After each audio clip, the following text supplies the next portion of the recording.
உலக மக்கள் வாழ்வதற்கு வந்தது குரான். உண்மையான மார்க்கம் தன்னை தந்தது குரான்.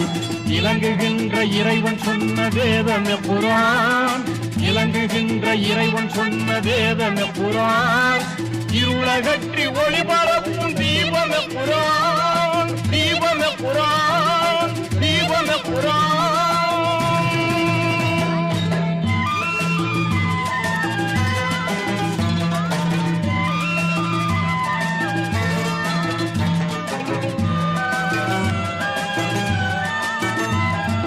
புனித லைலத்துல் கதிரில் ஹீரா குகையிலே ஒருமை நபிகள் இறையை வணங்கி இருக்கும் போதிலே பணிவுடனே ஜிப்ரீல்